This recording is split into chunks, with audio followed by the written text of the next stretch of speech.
Cowboys owner Jerry Jones kneels with Dallas players before anthem in Arizona. Dallas Cowboys owner Jerry Jones joined his team's players in kneeling before the national anthem before their game Monday night at Arizona. Jones, Coach Jason Garrett and other Cowboys coaches and front office executives locked arms while standing on the field. Before the anthem, Jones and the players and coaches took a knee. They then stood up with arms still interlocked. For the anthem, some in the crowd at University of Phoenix Stadium in Glendale, Ariz, where the Cowboys were taking on the host Cardinals, booed at the display. Arizona players also stood and linked arms during the anthem, but they did not take a knee beforehand. The Cowboys' plan for their pre-game display was formulated during a series of meetings Sunday and Monday, according to a person familiar with the planning. Some included players only.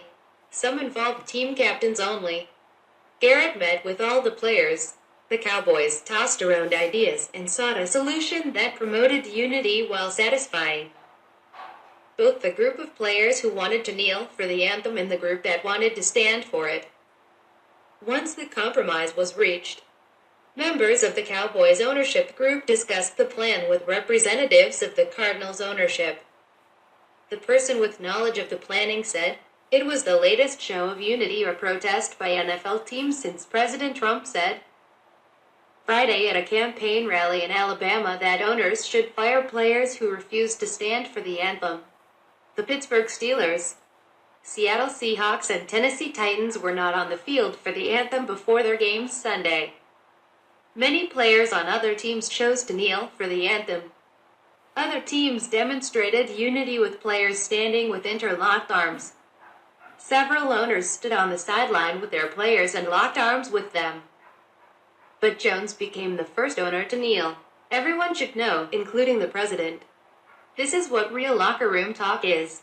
Jill Lockhart, the NFL's executive vice president of communications and public affairs, said in a conference call with reporters earlier Monday. Lockhart said the on-field demonstrations and the discussions behind them showed the ability of the league office, owners, players, and the NFL Players Association to work cooperatively in a crisis.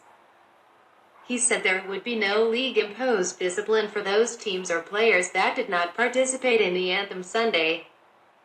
The NFL's Game Operations Manual requires all players to be on the sideline for the playing of the anthem. "We also believe our players have a right to express themselves," Lockhart said. During the game, a pair of NFL players, both of whom have been outspoken on social issues in the past, noted that the Cowboys had been booed for kneeling before the anthem was performed. Philadelphia Eagles defensive end Chris Long said on Twitter that the hot take Monday was predicated on assumption booing fans knew the Cowboys would rise. He added, "Regardless, we agree it isn't about the anthem to them.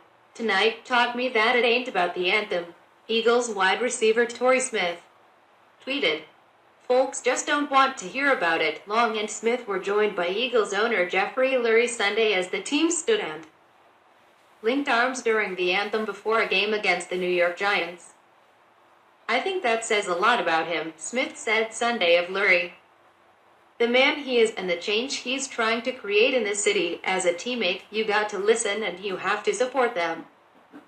You might not agree 100%, said Long, who has put his arm around Philadelphia's Malcolm Jenkins while the latter raised his fist during the anthem. "I tend to agree with a lot of what's being protested, but I think it was a good day to show solidarity." Earlier on Monday evening, Trump had taken to Twitter to claim that there was a tremendous backlash against the NFL and its players for disrespect of our country, after players demonstrated at every NFL game Sunday. Some pointed to Trump's comments Friday in Alabama, at which he urged NFL owners to get the son of a bitch off the field if a player declined to stand for the anthem. Before Monday, no Dallas player had staged an anthem protest, and on Saturday, Cowboys coach Jason Garrett indicated that he did not expect any before the game against the Cardinals. However, the Fort Worth Star-Telegram reported around midday Monday that situation had changed as some Cowboys planned to show solidarity with their brethren across the league in a silent rebuke to Trump for what is now a 3-day attack on the NFL and players. "We have to do something," one anonymous player told the newspaper. Another added, "It's not going to be business as usual. He crossed a line. Something will be done." Many NFL owners, including some known to be close to Trump, issued statements over the weekend objecting to the president's comments. Jones, though, was not among them, and last week he told Fox Business, "I do not think the place to express yourself in society is as we recognize the American flag. So that's not the place to do anything other than honor the flag and everybody that's given up a little bit for it." Jones reportedly was among the NFL owners who contributed to Trump's inauguration. Charlotte Jones Anderson, a Cowboys executive and the daughter of the owner, told ESPN's Lisa Salters Monday that the team would take a knee as a statement for equality and as a representation of unity. According to Salters, Anderson said that the players wanted to separate that message from the national anthem.